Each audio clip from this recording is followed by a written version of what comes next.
What if everything you know, your thoughts, your emotions, your entire sense of self, is just part of an elaborate illusion? What if reality itself is nothing more than a carefully designed simulation, created to keep us unaware of something much greater? This is not just a question for science fiction. Ancient philosophers, secret societies, and occult traditions have been asking this for centuries. But if this is true, then who or what is behind the illusion? For thousands of years, Hindu philosophy has spoken of Maya, a word meaning illusion or that which is not truly real.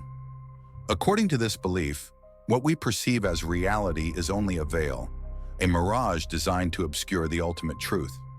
The Upanishads, one of the oldest spiritual texts, describe how the material world distracts us from the divine essence that lies beyond it.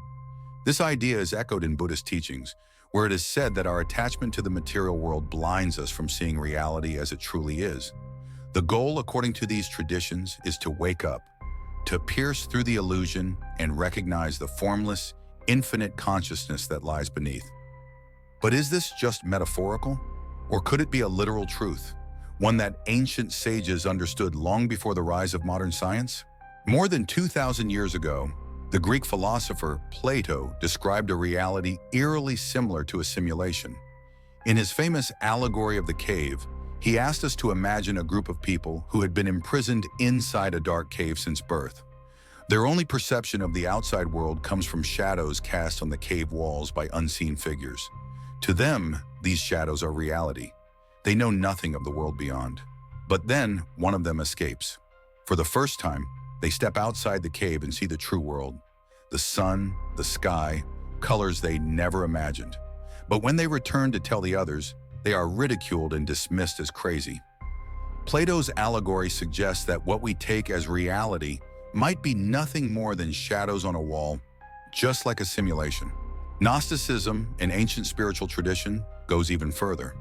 According to Gnostic texts, the material world was created not by a benevolent God, but by Archons, malevolent entities who trap human souls inside a false reality, preventing them from realizing their divine nature. If true, this means our entire existence is a prison, a simulation, not just of technology, but of the mind. Fast forward to today, and the idea of a simulated reality is no longer just philosophy. Scientists like Nick Bostrom and Elon Musk argue that if technology advances enough, simulated worlds will be indistinguishable from reality. And if that's the case, how do we know we're not already inside one? If reality is a simulation, can we break free? Ancient traditions suggest that deep meditation, altered states of consciousness, and even astral travel may offer a way to glimpse beyond the veil.